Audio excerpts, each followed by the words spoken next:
Good afternoon, ladies and gentlemen, and welcome to the Degree Conferring Ceremony, an annual and very pleasant event for the EUI. Before proceeding, I would ask you if you could kindly switch off your mobile phones or put them to silent mode. And another communication is on the headsets. You see that on your chairs you have headsets. This is not in order to provide simultaneous translation, but it is in order to hear in areas where maybe the sound is not so clear in the church. I'm very pleased to invite the President of the EUI, Professor Renaud de Hoes, for his welcome address.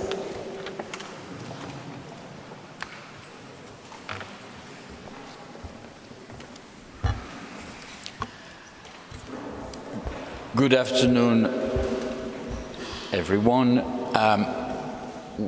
As we just heard, this is an important day for many of us, and of course an important day for the institution.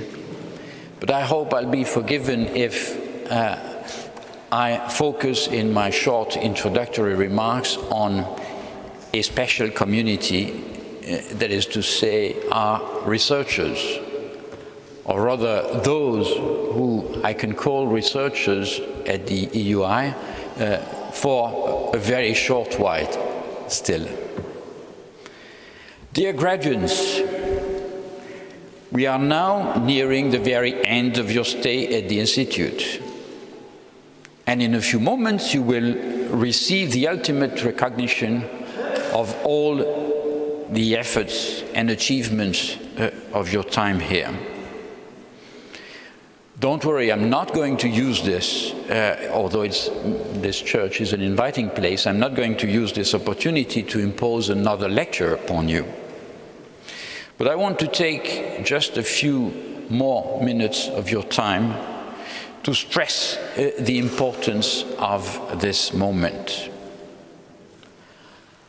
For a number of years, your mind has been focused on the singular piece of research you had to produce in order to satisfy your jury.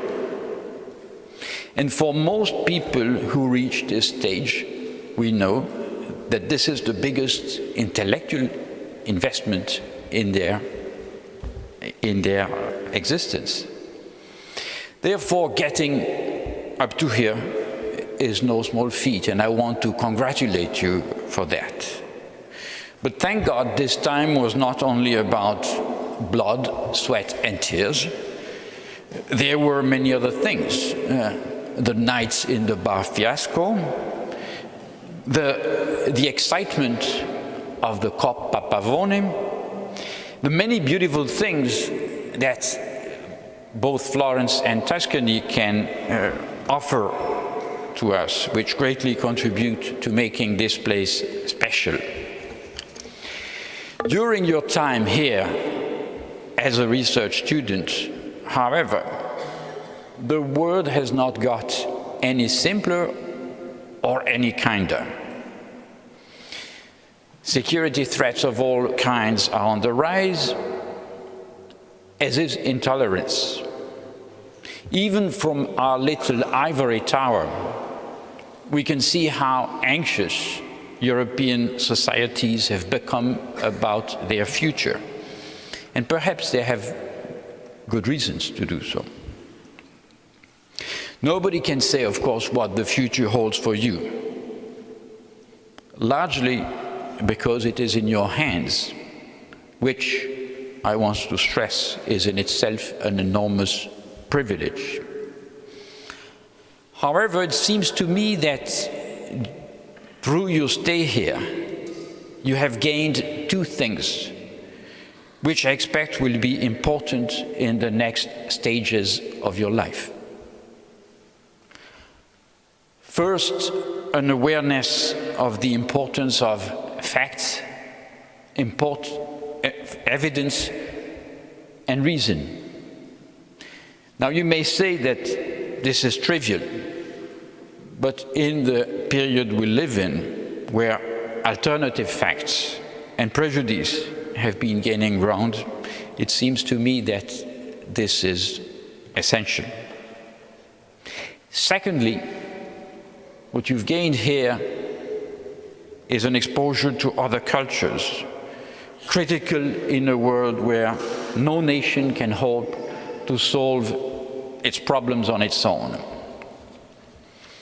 No matter what you will choose to do next, or where you will go, I'm convinced that these assets will provide you with two levers that will help you shape the world in which you will live. And I strongly hope that this world will be better than the one we currently live in. Let me, however, conclude with two pleas. Only two. First, all of us here at the EUI have to recognize we belong to a privileged minority. We have gained a lot from those who have imagined this unique institution, those who have built it, and those who support it. My plea here is very simple. Do not forget you have a huge debt. Not a financial one, but a moral one. There's no need to write a check. Rather, my request is for you to share with others some of what you have been gaining here. There are many ways of doing so, and I'm confident that you will find your own and best way. Secondly, although you're about to leave the Institute, you do remain a member of the EUI community, of course. And we will always be happy to see you return here, be it for the State of the Union, or for the Coppa Pavone again, or even to spend some time in the library if this is what you want to do. But equally importantly, we want you to think of yourself as an EUI ambassador wherever you are. This is important. The EUI needs to be better connected to its member countries. And no one is better qualified than you to exemplify what it has to offer. So think of what we can do together. Send us in the future Ph.D. candidates or fellows of all kinds. Know that we count on you. Enseigner, c'est dire espérance, elegantly wrote the French poet Louis Aragon, which I could roughly translate in education is hope, which I admit is far less elegant. Now, I know that these hopes in your case will not be dashed, and wish you all the best in the future. In bocca al lupo.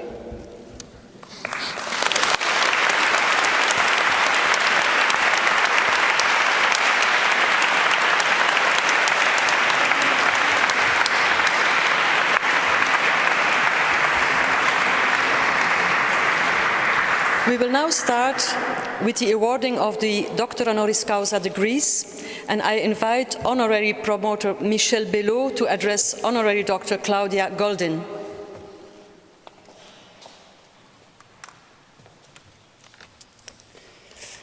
Dear President, dear Secretary General, dear fellow professors, dear graduates, dear members of the EUI community, it is a great honor to stand here today and introduce Professor Claudia Goldin. Professor Goldin is the Henry Lee Professor of Economics at Harvard University. She's an economic historian and has made profound and groundbreaking contributions to our understanding of major social and economic issues, such as slavery, the economic impact of war, the position of women in the labor market, income inequality, technological change, and education. Her work is the work of a true social scientist. It relies on impressive, detailed, and careful collection of data, often dating back more than 100 years ago, and analysis. It is creative and tremendously inspiring. Obviously, it would be impossible for me to do justice to her work and academic contribution in the 10 minutes that I have, but I'd like to highlight a few insights from her most recent work. First, I would like to mention the work she did for one of her books, jointly written with Professor Larry Katz, also at Harvard University. The book is called The Race Between Education and Technology, and it examines how the trends in wage inequality in the US came about over the last century. Educational and occupational wage differentials were exceptionally high, actually, at the beginning of the 20th century, and then decreased over the next 8 decades. But starting in the early 80s, the labor market returns to education rose sharply again, and by 2005, the college wage premium was back at its 1915 level. So the 20th century has seen two opposite trends in inequality, first declining and then rising.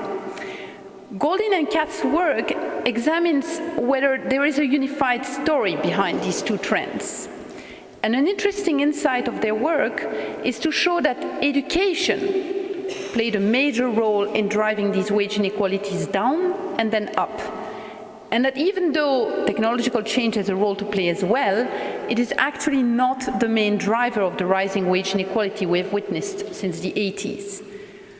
More specifically, and I quote, an increase in the rate of growth of the relative supply of skills associated with the high school movement, starting around 1910, played a key role in narrowing educational wage differentials from 1915 to 1980. And then it is the slowdown in the growth of the relative supply of college workers, starting around 1980, that was a major driving factor for the surge in the college wage premium from 1980 to 2005. The second contribution I would like to mention relates to her work on women, their role in society and in the labor market in particular. She has explored and studied in detail how women combined or did not combine career and family goals over the last 150 years. She has also explored a wide range of possible mechanisms that could explain why women fare worse in the labor market than their male counterparts.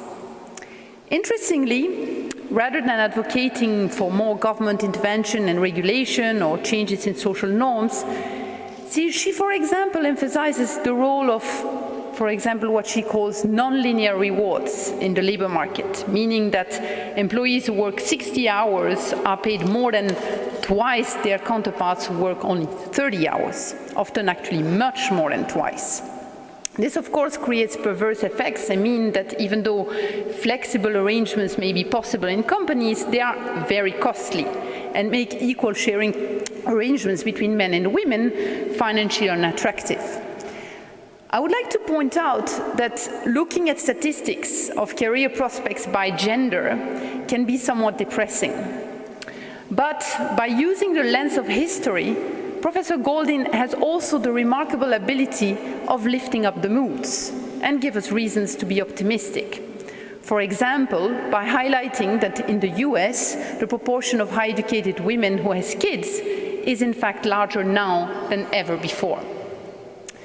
Finally, let me briefly talk about one of her most influential and original papers on gender discrimination. The paper has a beautiful title, Orchestrating Impartiality, the Impact of Blind Auditions on Female Musicians, and was published in the American Economic Review in 2000. Professor Goldin and her co-author, Professor Cecilia Rouse, propose a very original and innovative way of showing the existence of gender-based discrimination in the labor market, which is often challenging to demonstrate because it is difficult to rule out non-discriminatory mechanisms that would explain why women and men are treated differently, such as differences in productivity. In their paper, they exploit a change in the way symphony orchestras in the US recruit musicians to test for gender-based biased hiring. To overcome possible biases in hiring, most orchestras revised their audition policies in the 70s and 80s, and a major change involved the use of blind auditions with a screen to conceal the identity of the candidate from the jury. Using data from actual auditions of the same musicians who were auditioned with and without screen, they find that the screen increases significantly the likelihood that the female contestant proceeds further in the competition and wins the final round. They show that the switch to blind auditions can explain between 30% and 55% of the increase in the proportion of female among new hires, and between 25 and 46% of the increase in the percentage female in the orchestra since 1970. Professor Goldin is without a doubt one of the most outstanding and successful economists in the world. She's a past president of the American Economic Association, a member of the National Academy of Sciences, of the American Philosophical Society, as well as a fellow of numerous other professional societies. She has won a number of prestigious prizes, such as the Mincer Prize in 2009 that was awarded by the Society of Labor Economists for career achievement in the field of labor economics. She has served on the editorial boards of prestigious academic journals, such as the Quarterly Journal of Economics and the American Economic Review. She's the author of 7 books and over 100 academic contributions in peer-reviewed journals. I will conclude by perhaps mentioning the obvious. Professor Goldin's academic achievements are very impressive, but as a female academic, I'm sure I express the opinion of many of my female colleagues by saying that Professor Goldin has inspired many others not only through her work, but also through her position in the profession. It is thanks to women like her that receiving tenure and being promoted to professor in academia is not a rarity anymore for a woman. She was the first woman ever to be tenured at the economics department in Harvard. She has opened many doors to others and paved the way for many of us. And for that as well, we are grateful. I present Claudia Goldin for admission to the honorary degree of Doctor of the European University Institute.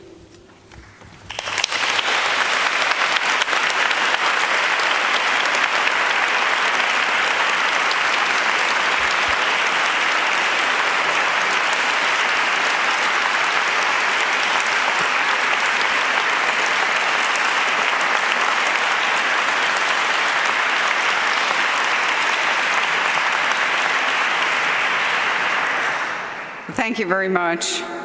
It is a great honor to receive an award of this type, a degree for the sake of honor, a degree for which all the usual requirements have been waived. One of my friend's children said to me, "So you don't have to take an exam?" I hope not. But the honor is magnified several-fold because it is awarded by the European University Institute, an institution of increasing importance in our times of growing nationalism. The European University Institute was conceived in the immediate post-World War II environment. It was born from a desire and a need for European harmony and cooperation. The concept matured in the subsequent 2 to 3 decades, and what emerged was a graduate center. The center could have been dedicated to the study of nuclear physics. It could have been dedicated to the study of any subject of scientific inquiry, but it was set up for the study of the economic, social, governmental, historical, and legal aspects of Europe, subjects that could engender harmony and peace through understanding. Its students came from the various nations of Europe, and now from even more of them, and also from other parts of the world. Young people in Europe today have learned to think of themselves often as Europeans first. That isn't true for all Europeans, especially for older people, as we are painfully aware, and even for some younger people in parts of Europe. The European University Institute has had the vision that academic understanding is a key to unity. So I am honored to have been chosen by a faculty that stands for ideals that are needed again today, just as they were at its conception in 1948. Thank you.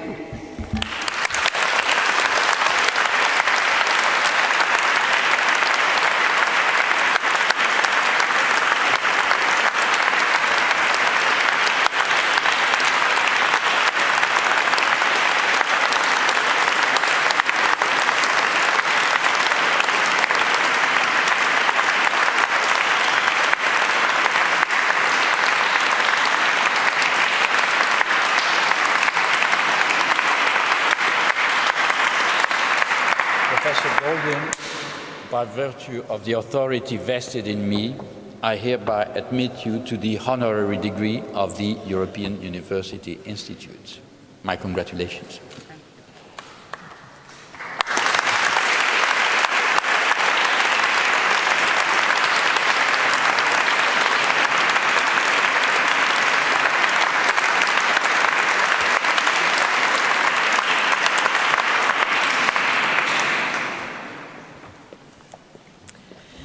I invite Honorary Promoter Martin Scheinin to address Honorary Dr. Andras Shia.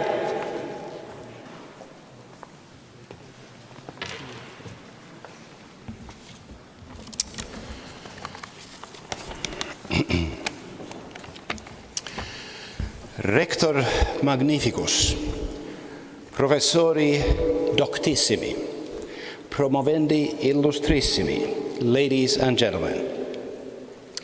Professor Andras Shia has been an influential and exceptional legal academic for 45 years, from the time he graduated from Eötvös Loránd Tudományegyetem in Hungary in 1972. His first intellectual home was the Hungarian Academy of Sciences, where he obtained his Ph.D. and habilitation. Since 1991, when he started as founding Dean of Legal Studies at the Central European University, Professor Shia's home institution has been the CEU in Budapest, an institution that has become a beacon of intellectual curiosity, scholarly excellence, and academic integrity, not only in Central and Eastern Europe, but also at pan-European and global level.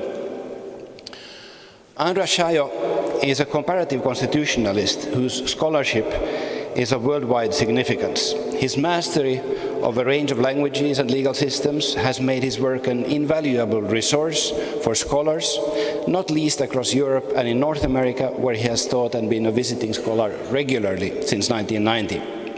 A non-exhaustive list of universities in the New World that have benefited from his wisdom includes New York University, Columbia University, and Cardozo Law School in New York, University of Chicago, as well as University of Toronto in Canada. Together with other giants of the field, in 2003, Andras Shia produced a leading casebook on comparative constitutionalism, which now has reached its third edition. His scholarly contributions concerning freedom of expression and media law, as well as corruption, militant democracy, and regulation are outstanding. The impact of his writing in the fields of constitutional law and human rights extends beyond academia, not least through his involvement as a legal expert and drafter of legislation in Hungary, as advisor in constitution drafting in many other countries, and through his judicial work since 2008 as judge, vice president, and section president of the European Court of Human Rights. Having finished his term there, he has returned to the CEU that is so dear to him and to us all who stand with the values of academic excellence and integrity.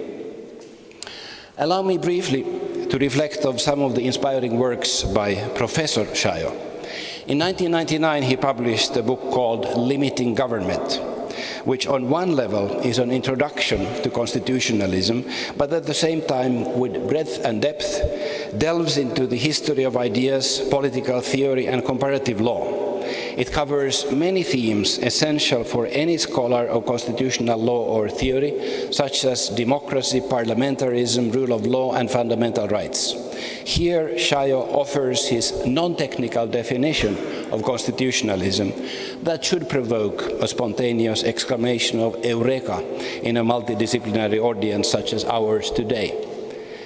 Constitutionalism is the restriction of state power in the preservation of public peace. It seeks to cool current passions without forfeiting government efficiency. You noticed Shia's reference to passions, a theme rarely touched upon by legal scholars, except in relation to some rather specific issues in criminal law. For Shia, the role of constitutions and constitutionalism in taming passions has remained important. In 2004, he published an edited volume on militant democracy, a term coined by Karl Löwenstein in 1937, then in defense of democracy and fundamental rights at a time when Nazism and fascism were on course to destroy them. In 2004, which happens to be the year when Facebook was launched, Shia's own chapter opens with similar foresight. Several democracies, and particularly the post-communist constitutional states, are rather defenseless against emotionally manipulative politics and challenges that exploit constitutional opportunities. Shia observes that what also Löwenstein understood, that authoritarian regimes are held together not necessarily by violence, but by emotionalism that replaces the rule of law. For enemies of democracy, democratic populism may be one of the most important means of obtaining power. Without anticipating the use of hacking and algorithms as tools, Shia warns that elections and referenda may be extorted by means of emotional mass politics, and proposes that a constitutional democracy must be ready and able to confine the politics of emotions. He identifies the need for judicial and other mechanisms through which the law can take a position regarding lies, to control the falsification of facts that is essential for the politics of emotion. And he demonstrates that for a constitutional state, techniques are available that would protect its democratic and liberal order without eliminating the values to be protected. Recognizing that there will be legitimate concerns related to the dangers inherent in the idea of militant democracy itself, Shia, without hesitation, concludes that such concerns should not be used as a pretext for doing nothing in the face of racist extremism that abuses democracy. The relationship between emotions and constitutions has continued to engage Shia. In 2011, Yale University Press published his monograph, Constitutional Sentiments. Here he develops a broader framework for the politics of emotions than what populist rhetoric represents. Constitutions need to appeal also to hearts, not only to minds. Citing Voltaire, he observes that the enemy of reason is not passion, it is fanaticism. Constitutional design can be seen as a half-conscious venture of emotion management, and constitutions will unavoidably have unintended consequences in the emotional culture. Warning that there will always be some natural emotional foundation for tyranny, Shia stresses the need to cultivate our garden of constitutionalist institutions vigilantly. By transposing original public sentiments into convention and habit, constitutions may diminish the problems inherent in original emotional mobilization and transform them into public authoritative sentiments and institutional design. Having demonstrated Professor Shia's remarkable foresight and coherence in 3 of his scholarly books, all from different decades, I will now briefly turn to the contribution made by Judge Shia. Judgments by the European Court of Human Rights are authoritative and numerous. They represent a quest for analytical completeness, structural rigor, and clarity of outcome. For many a scholar, however, their standardized reasoning often appears thin, even evasive. The occasional concurring or dissenting individual opinion by a judge may then provide a window not only into the internal dealings of the court, but also into the exploration of emerging issues by some of the sharpest legal minds. This was precisely what Judge Shia did at the court. One case that exemplifies his contribution is Delphine versus Estonia, related to the obligations of and limitations upon states in respect of defamatory or hateful expressions by private individuals on the internet. A 70-judge Grand Chamber of the European Court of Human Rights concluded in 2015 that Estonia had not violated freedom of expression when its courts had imposed fairly modest, non-criminal sanctions upon the provider of an internet news portal where the readers were able to publish their comments without moderation, but subject to a set of guidelines that allowed the intermediary to take down postings that were insulting or degrading. Together with one colleague, Judge Shia dissented, holding that there had been a violation of freedom of expression. This was because of a multitude of factors that jointly demonstrated that the legal system of the country in question was inadequate in affording effective and foreseeable protection to freedom of expression in the age of the internet. In order not to endorse practices of self-censorship and supervision 24/7, states should not impose a standard of strict liability upon internet intermediaries, but instead afford better protection to freedom of expression by prioritizing the liability of the actual author. In Shia's view, sanction in Delphi, the internet intermediary, was not based on foreseeable, proper and credible grounds in a manner that is required in order to protect freedom of expression in a democratic society. Ladies and gentlemen, after having introduced Professor Shia and Judge Shia, in closing I want to refer to the person, Andras Shia, by quoting his dedication in his book Limiting Government from 1999, as it gives us an insight into what kind of a person and intellectual we are today awarding with an honorary doctorate. I dedicate this book to those who deserve this little treatise, those in power in Eastern Europe and elsewhere whose arrogance and ignorance compelled me to write. I present Andras Shia for admission to the honorary degree of Doctor of the European University Institute.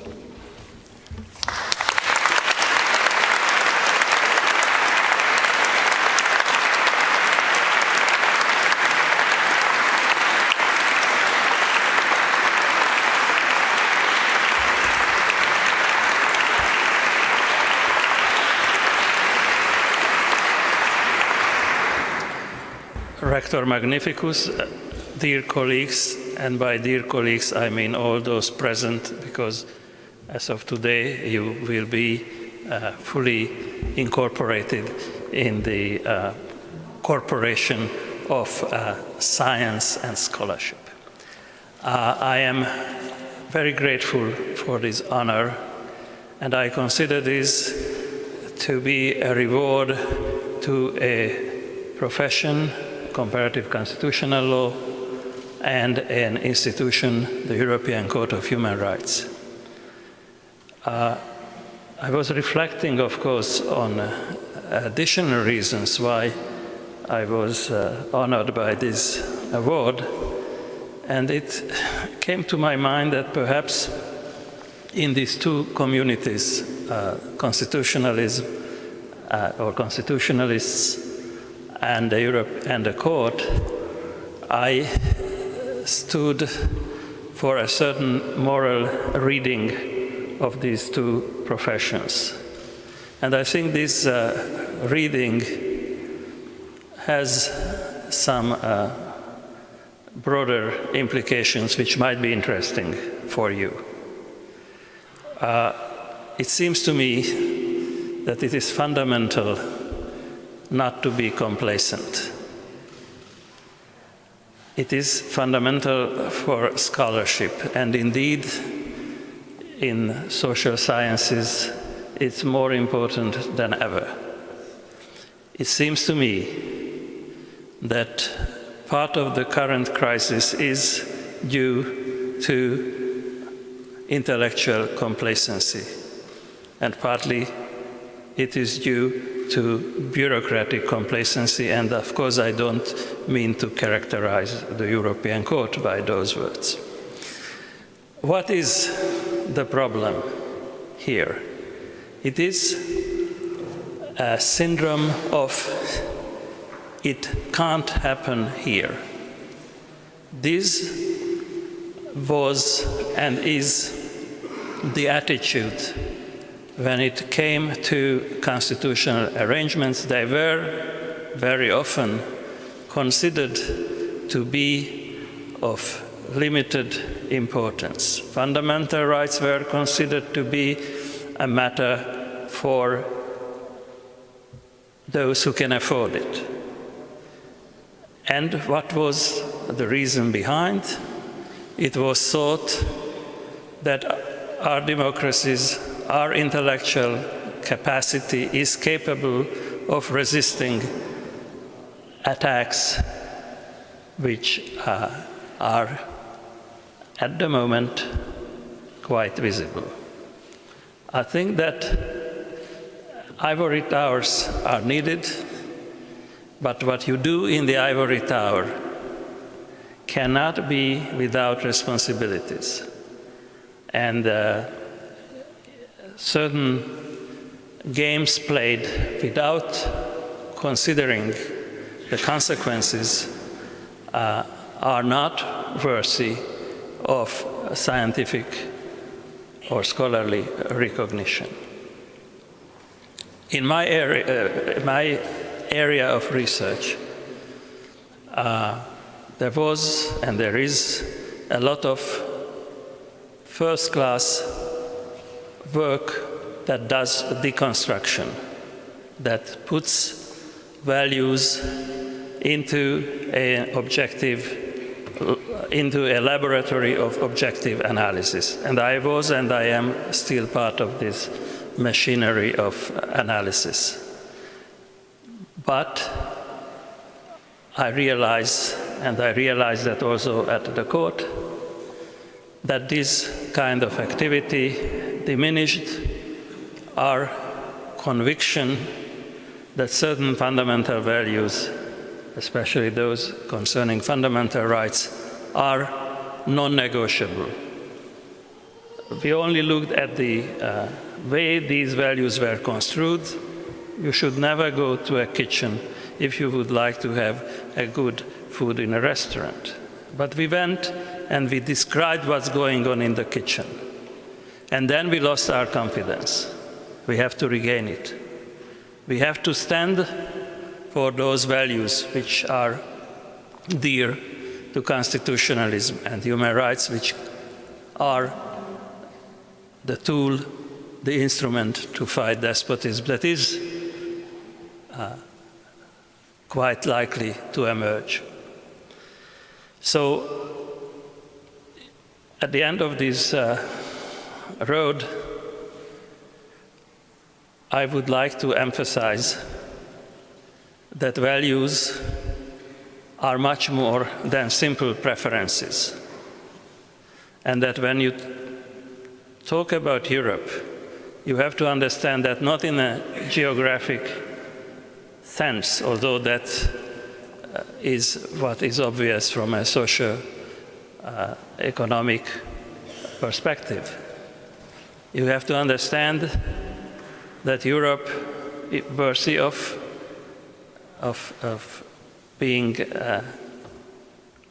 respected, is a spiritual venture which looks way beyond Europe, which simply recognizes that there is a common humanism that can be supported and cherished by reason. And I mention this because I spent a lot of time working on emotions, and I know how irresistible they are, that you cannot have reason without emotions. And at the moment, it seems that we have difficulties controlling our emotions. And we have to figure out how to combine in harmony reason and emotion. It's an extremely difficult task, but if we fail, we will all lose. And I don't want to end the expression of my gratitude with the word lose or losers. So all I can say at this stage is look ahead and remember that we stand not for preference, but for value. Thank you, Mr. Rector Magnificus.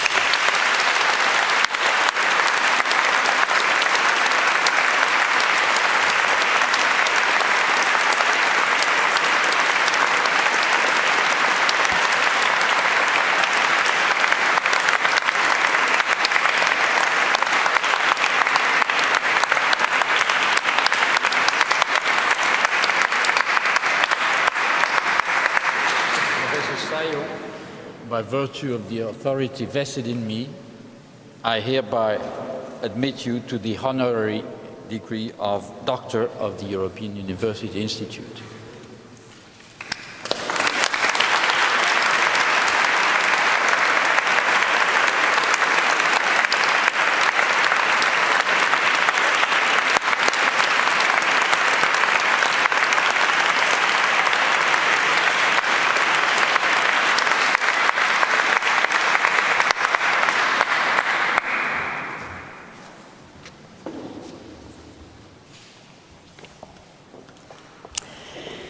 It is time for our first musical interlude, and I'm very pleased to welcome the EUI Women's Ensemble, directed by Valerio Del Piccolo. They will bring 4 pieces from the Poème des Fleurs de Jules Massenet, more specifically the Prélude, l'Hymne des Fleurs, la Danse des Rameaux, and Chanson de Mai.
Thank you very much. That was very nice.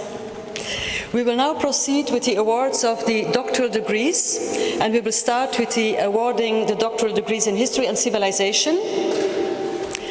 Can I please ask you to stand up?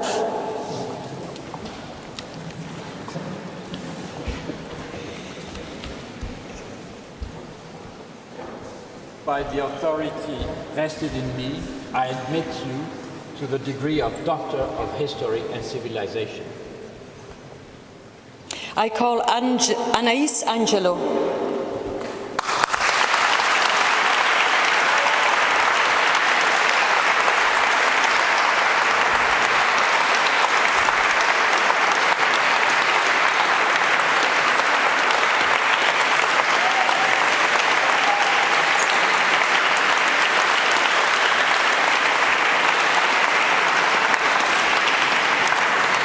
Eva Anna Augustinovic.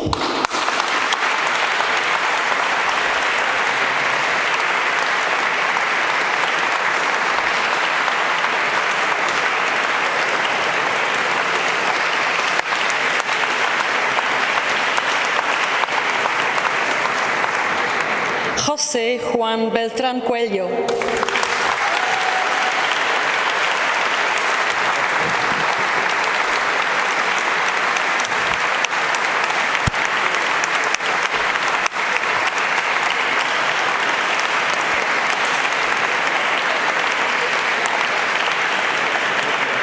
Chloé Cavero de Carondelet Finskovic.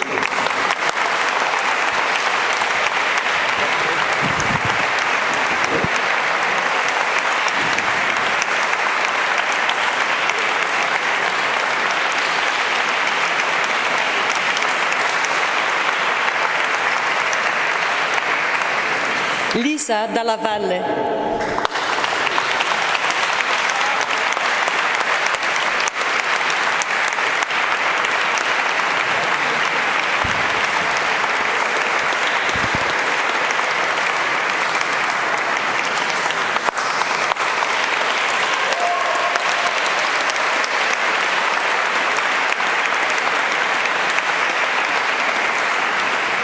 Miquel de la Rosa Lorente.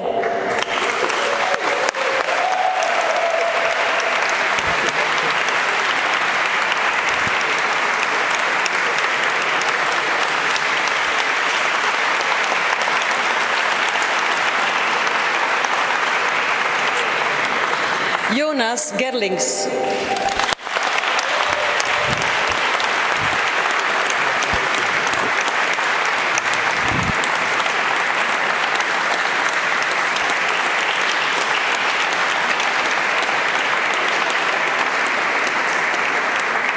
Pernil Hansen.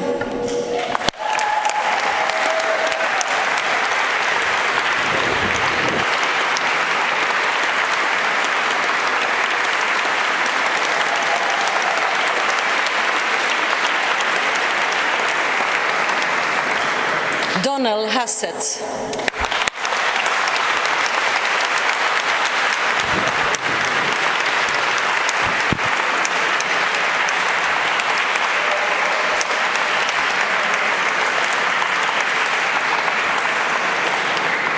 Tomasz Hen Konarski.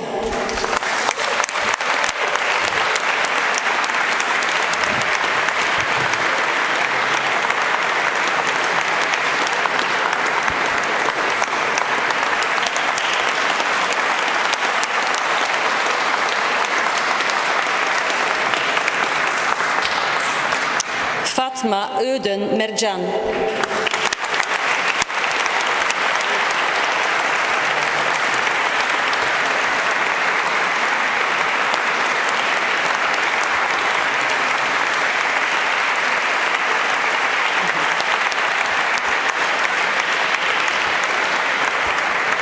Caroline Eva Metzger.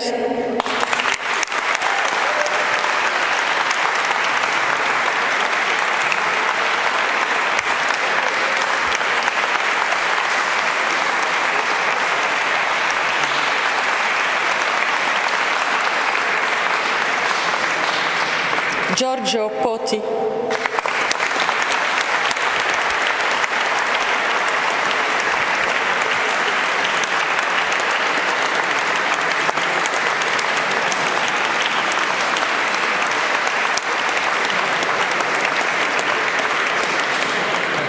Marie Veliataga.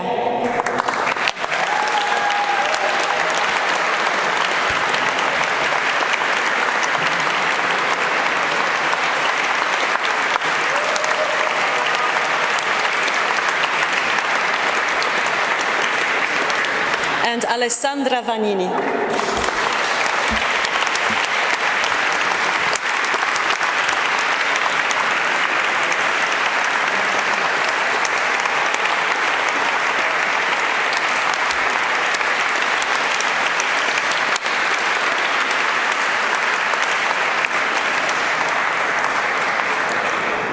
Now the doctoral degrees in economics. Can I ask you to stand up, please?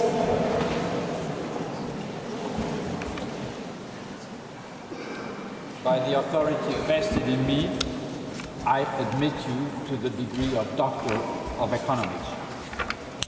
Andreu Arenas Jal.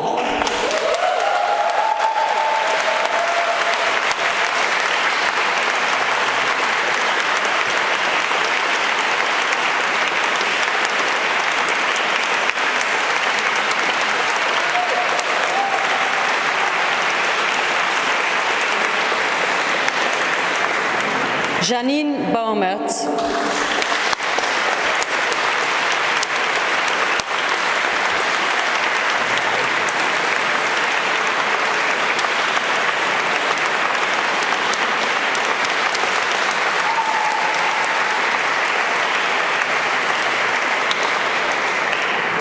Paweł Doligalski.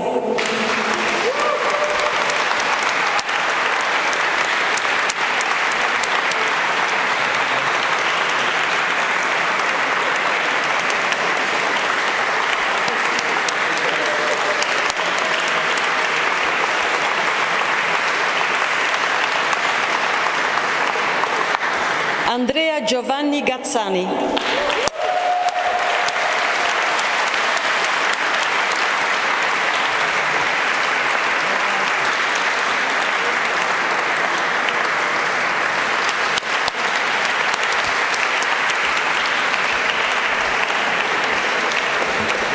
Anna Gibert Rivas.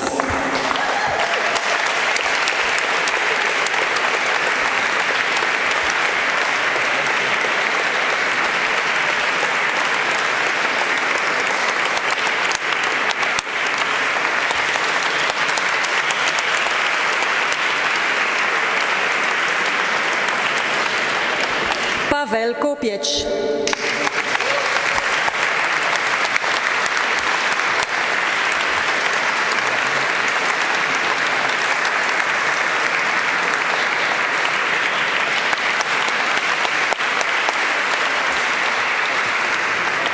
Noémie Magali Lissac.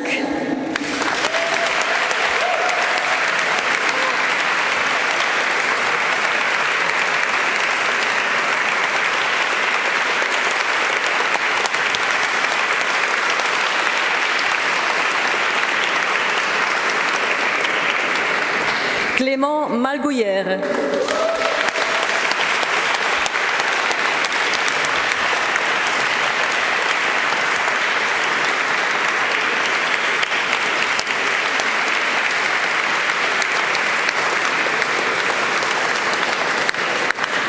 Vincent Maxime Morin.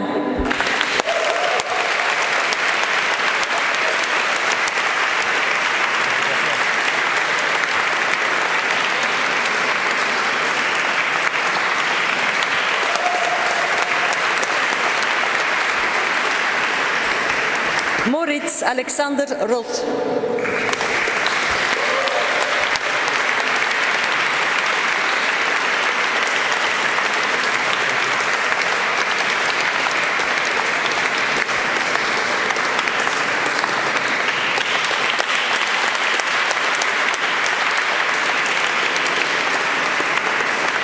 Dominique Thaler.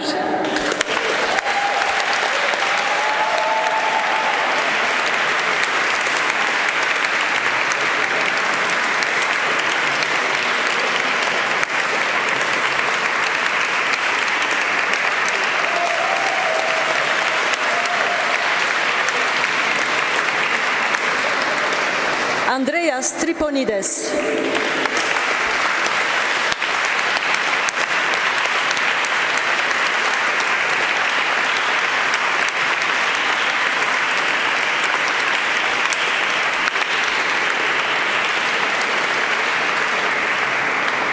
Alejandro Viconda Ramos.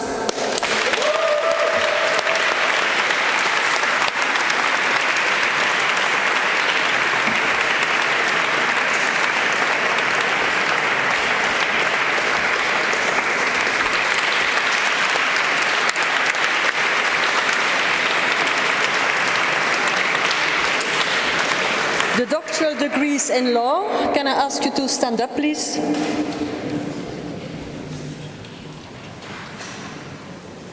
By the authority vested in me, I admit you to the degree of Doctor of Laws. Tim Bruinings.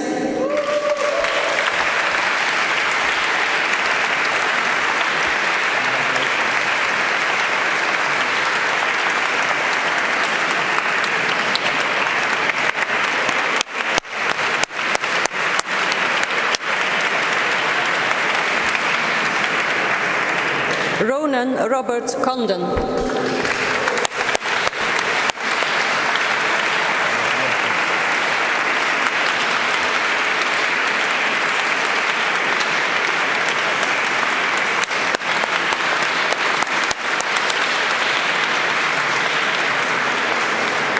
Lucila de Almeida.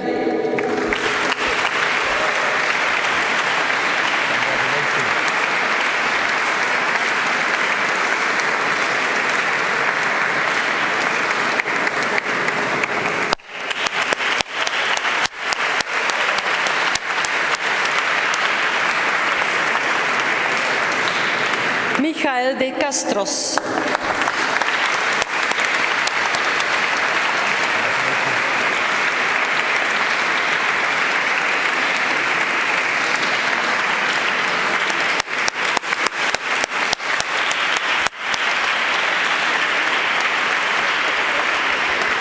François Delerue.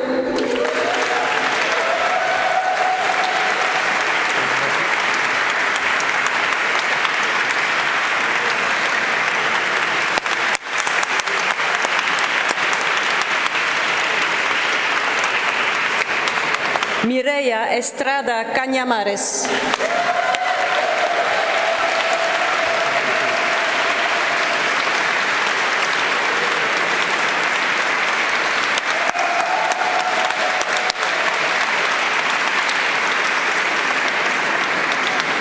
Johanna Maria Jacobsen.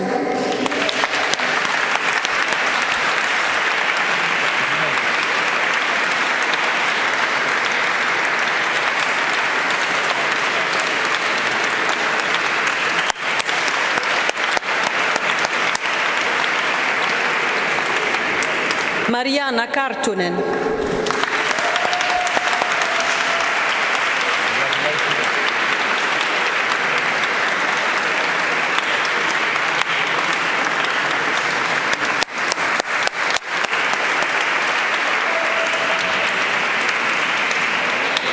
Jan Trommer.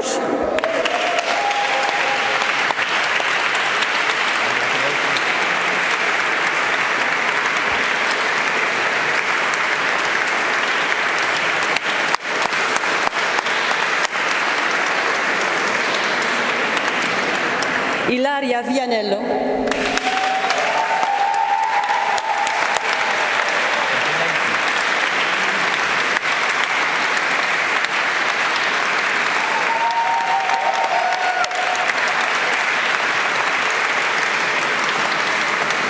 And Jan Zeglinski.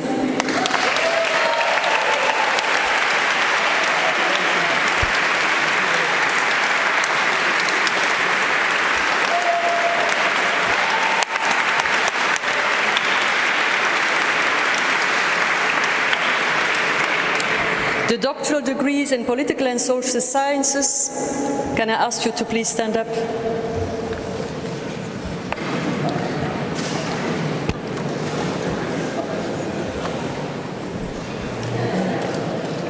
By the authority vested in me, I admit you to the degree of Doctor of Political and Social Sciences.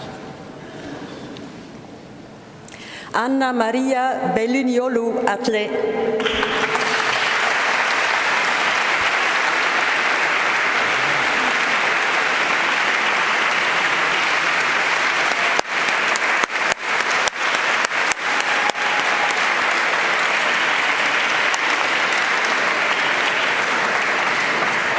Camille Brugier.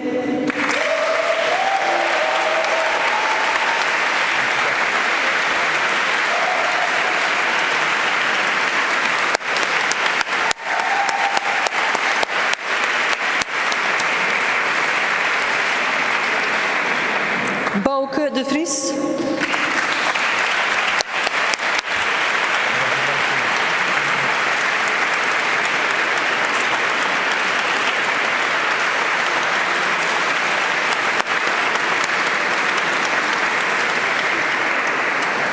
Johanna Katharina Gerke.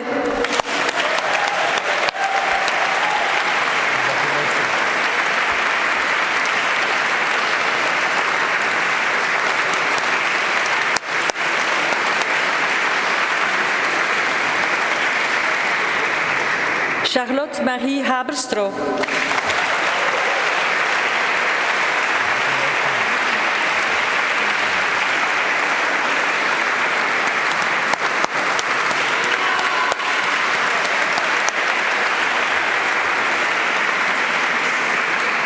Lucas Hakelberg.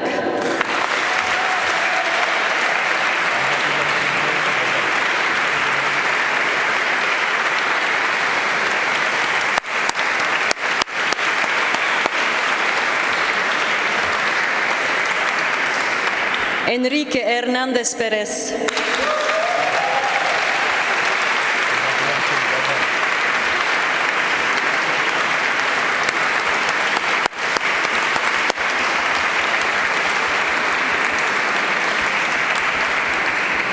Johannes Karremans.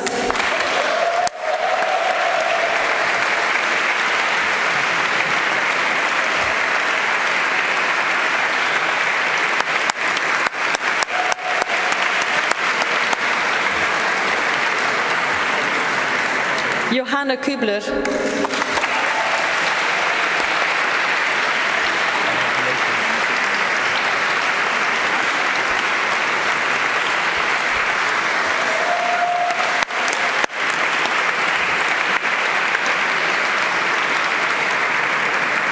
Katharina Louise Meissner.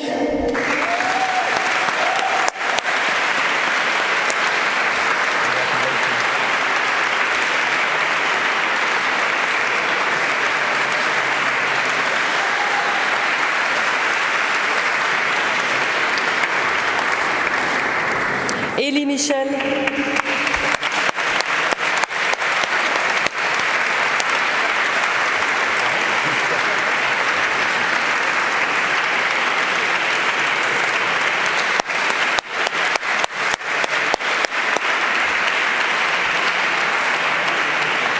Chiara Milan.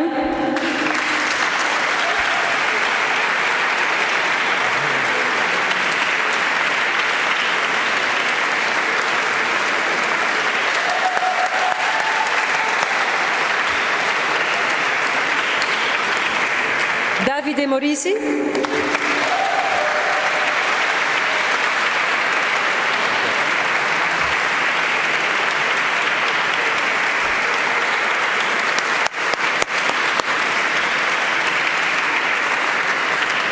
Lotta-Liina Mystonen.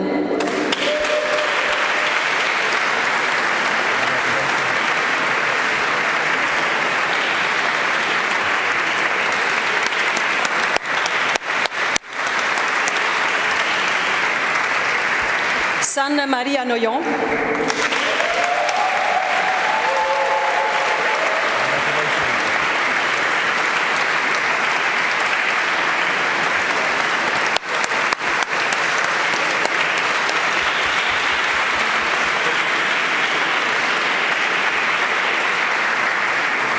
Martin Portos Garcia.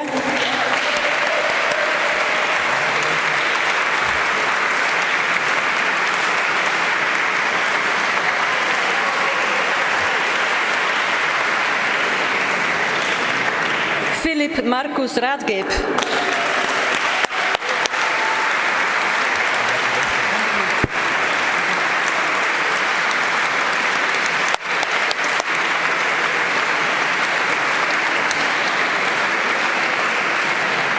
Augustin Russi Silvano.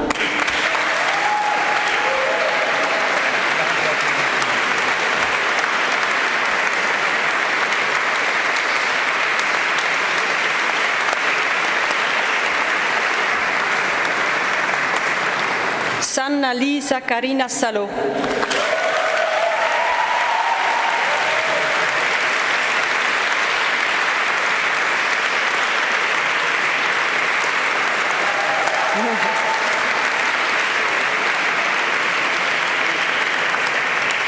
Laia Sanchez Guerrero.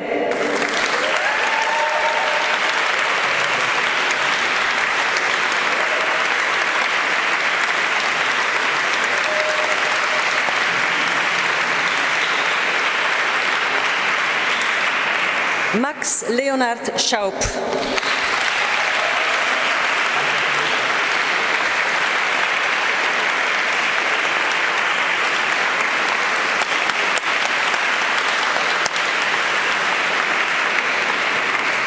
Pierre Schlosser.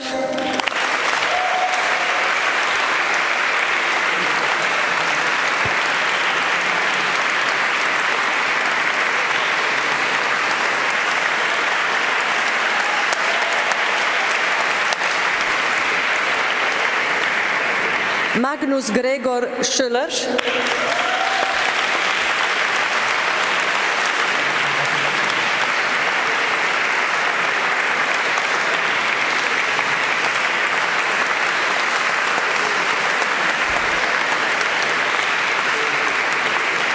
Daniel Friedrich Schulz.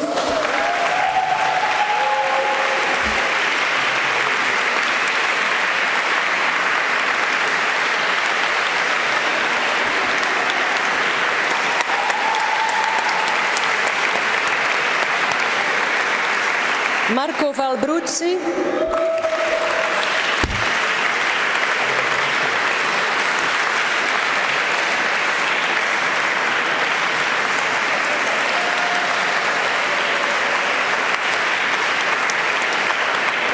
Simon Watmu.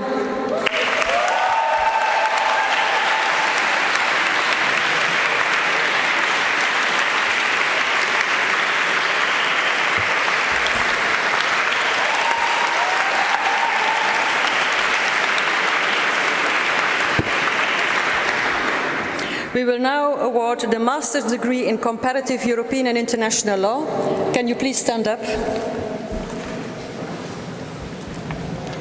By the authority vested in me, I admit you to the degree of Master of Laws.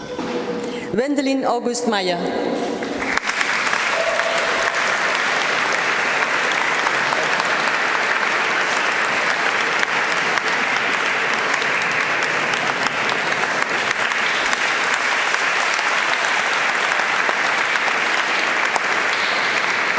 And Vasiliki Nikita.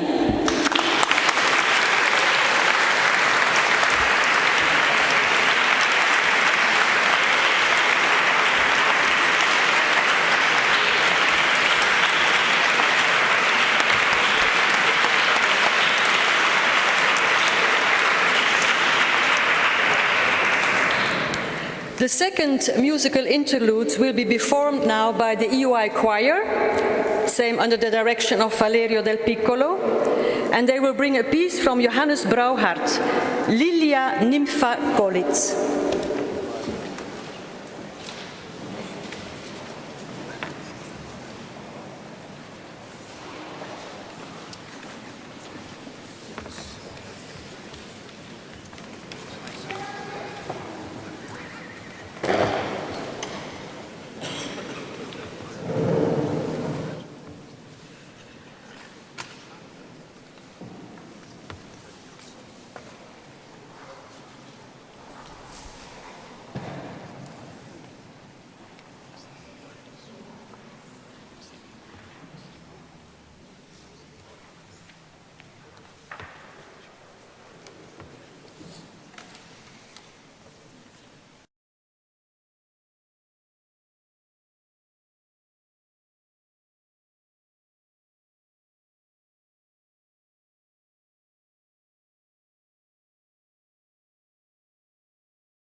to the EUI choir, Victoria del Piccolo, and also the pianist. Now, the annual prizes awarded for the best thesis in a number of disciplines will be announced by the Dean of Graduate Studies, Martin Scheinin.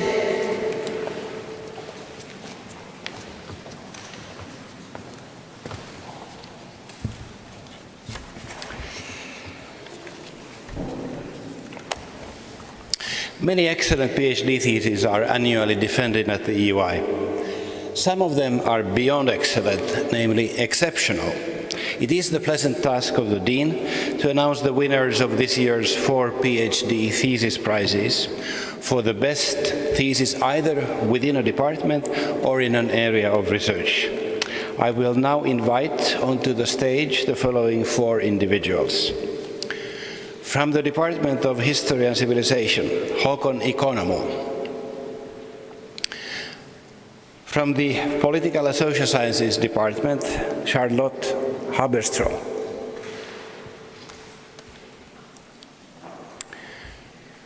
From the Department of Law, Vera Pavlou. And from the Economics Department, Vincent Maurer. We start with the prize for the best thesis in EU integration. This is a special prize of this year for the best thesis in EU integration to commemorate the 60th anniversary of the signing of the Rome Treaties in 1957. The prize was open to nominations across all departments who were asked to identify PhD graduates whose thesis contributes to research in EU integration and has an impact and relevance beyond a single discipline. The prize is awarded to Håkon Ikonomo, who is a Norwegian national, for his thesis Norwegian Diplomats and the Enlargement of the European Community 1960 to 1972. Congratulations.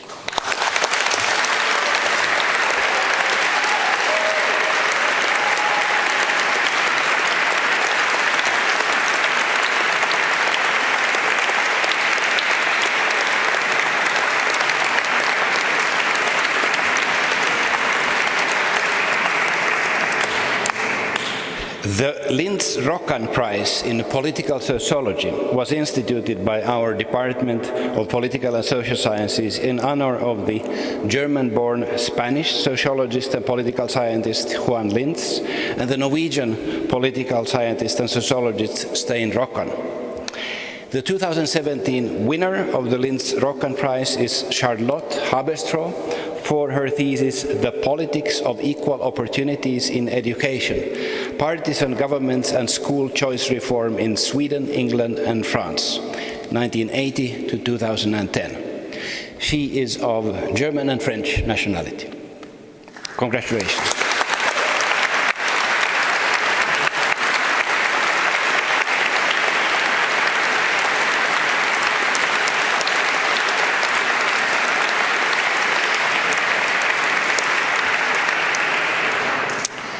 The Mauro Cappelletti Prize for the best thesis in comparative law is named after Mauro Cappelletti, a great Italian scholar who was professor both here at the EUI and at the University of Florence, and as well at Stanford University in California.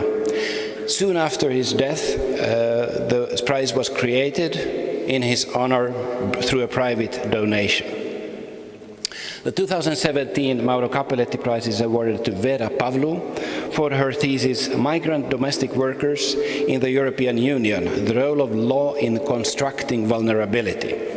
She has Cypriot and United States nationality. Congratulations.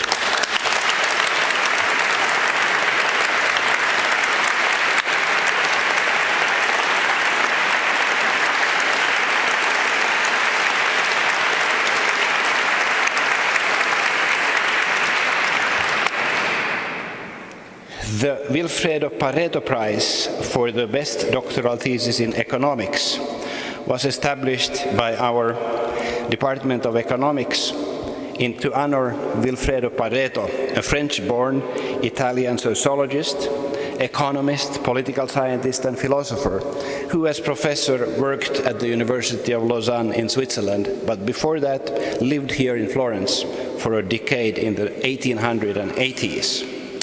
The 2017 Wilfredo Pareto Prize is awarded to Vincent Maurer of French nationality for his thesis, Information and Credit Frictions in Financial Markets. Congratulations.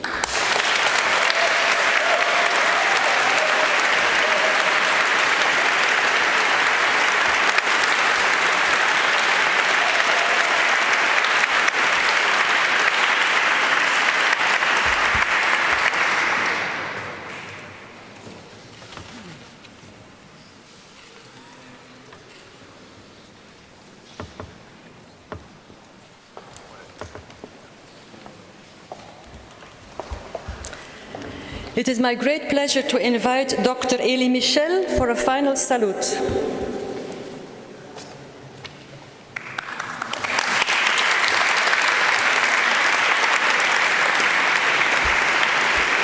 Monsieur le Président, dear professors, autorita, families, my dear friends, I want to thank Werle for giving me the opportunity to speak in front of you on such a joyful day. And this salute gives me an occasion to congratulate you all and at the same time acknowledge this institution that awards us today. I started the Ph.D. program with the idea that writing a thesis was a solitary endeavor.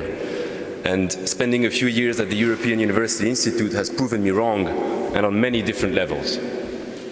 Research in the social science and humanities is a resolutely collective enterprise. And the time when writing a thesis meant years of solitude and perhaps loneliness are definitely over. The EUI, with its unique academic environment, perfectly embodies this transformation. The EUI is a university of excellence, but to fully grasp its influence, we have to go back to the idea of university. And I borrow this expression from John Henry Newman, who established the standards by which we should abide over 150 years ago.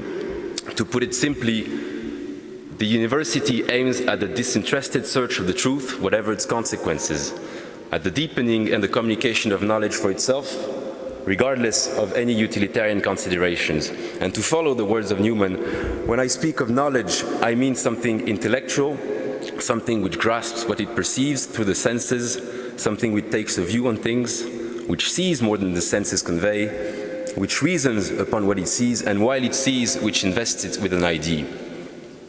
How do these things and aspirations materialize? I believe there are two necessary elements common to all universities and two additional elements, which in my mind the EUI has set as a standard. It all starts with a good library. This is really self-evident and doesn't require a lot of elaboration. It is, however, an opportunity to praise the abundant resources of our library, which would be inoperable without devoted librarians. Second, a university requires a community of thinkers. We should always insist that the people gathered here today are not the employees of the university, but they are the university itself. And in the particular case of the EUI, I would add that its employees, from the directors of services to those who make it possible and enjoyable to work in this environment, are equally indispensable to our university community. I now turn to the two unique ways in which the EUI truly embodies the idea of university. And first, our institute fosters a true sense of academic citizenship because it is interdisciplinary, because it is far less hierarchical than most doctoral schools, because the EUI encourages us to truly engage with one another. We do more than write just our own research. We exchange with professors and peers, we learn from them, we learn by commenting on their work. We have the opportunity to regularly engage with academics from the rest of the world. And we pursue this work through passionate discussions in the bars and the terraces of the Badia, Schifanoia, Villa Paola, now other buildings, places that really resonate with scientific controversy. But let's not exaggerate and claim that all discussions around this building are exclusively scientific. It brings me to the final element that is, in my opinion, the greatest strength of the EUI. It generates a truly humanistic community in the original sense of the term. I think few abbeys would meet the humanist aspirations of the Renaissance as our Badia Fiesolana does today. This is a culturally vibrant institution, rich in diversity and passion for the world of arts. And after a long day of research, one can enjoy and contribute to music concerts, theater plays, photograph exhibitions, a scenic club, a festival of the arts, and also practice almost every sport, and not the least, watch and play football in our beloved Coppa Pavone. And let us not forget its linguistic diversity. The hazard of history has made English the most spoken language in the village of San Domenico di Fiesole. But we, all of us, also speak, think, and create in other languages. One recent initiative really captures the humanism of our community, the EUI Refugee Initiative, in which the EUI in general, and a group of individuals in particular, stemming from all over Europe, walking different professional paths, and emerging from very different backgrounds, have embraced a group of asylum seekers in our community. This commitment of our institution and the devotement of everyone involved testify to the humanist pulse that animates our idea of university. And in the famous words of François Rabelais, sagesse n'entre pas en âme malveillante, et science sans conscience n'est que ruine de l'âme. I shall not argue the EUI is a perfect institution. We also have our flaws, and we can count on this humanistic community of academic citizens to watch carefully over this institution. And as much as we can celebrate the laureates of today, we are the past. We shall encourage our successors to remain loyal to the character of the EUI and trust they can strengthen it. We are in a privileged institution. We are not in an ivory tower. We're resolutely open to the world and very aware of the many challenges it faces.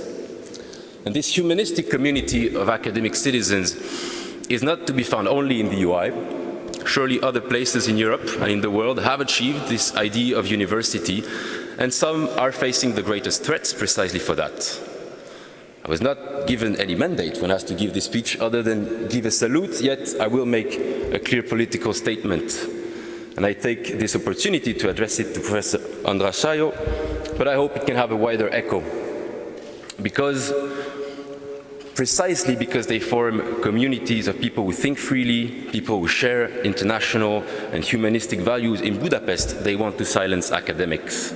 And on behalf of my peers and our institution, I want to reaffirm that we stand with the Central European University.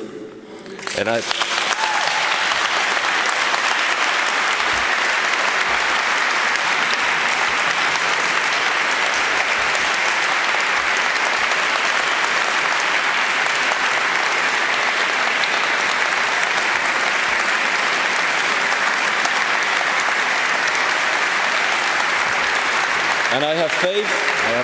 have faith this commitment means more than just words or wearing a badge, but that we will do whatever is in our capacity to help our peers of CEU resist. In many ways, our idea of university is at threat, be it by nationalist autocrats or lunatics who want to reduce established scientific truths to alternative facts. And we shall make no mistakes, because silencing academics is usually only the beginning of a story this continent has lived too many times. It goes together with chasing the media, harassing political opponents, building walls, forbidding or burning books. And as Heinrich Heine reminds us, dort wo man Bücher verbrennt, verbrennt man am Ende auch Menschen. Dear friends, I trust our common experience here at the EUI has given us the intellectual confidence to stand against these threats. And when I look around me at this new generation of academics, I can only be an optimist. We will now disperse over Europe and the world, find new jobs, make new friends, maybe found families, but I know all of you will carry a bit of the humanistic spirit of the EUI and spread our idea of university. Eyen Asavachag, vive l'Institut Universitaire Européen. Grazie.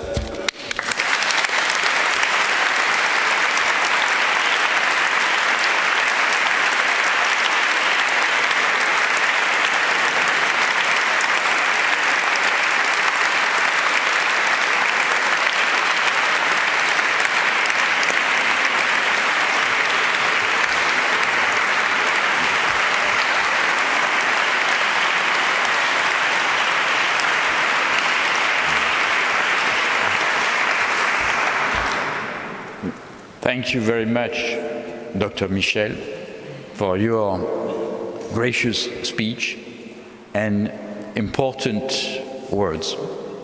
I think everyone in this room could subscribe to what you said on all accounts, and we should certainly keep in mind many of the indications you have outlined for us, and we will in the future.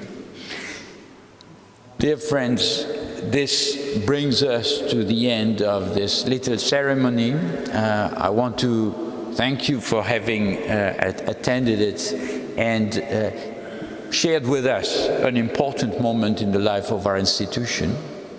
The day is not over, of course, and there is more to come, but before moving to the rest of the program, I want to express my and the Institute's gratitude to all those who made this ceremony possible in such a remarkably organized and yet pleasant way.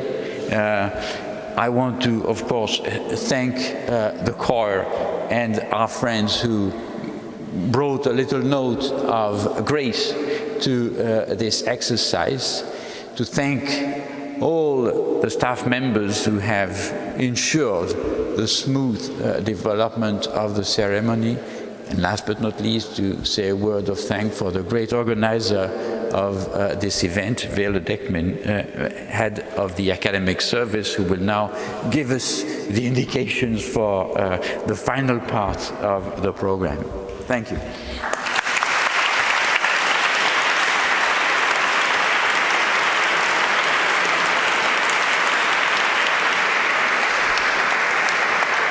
Some last logistic indications from my side.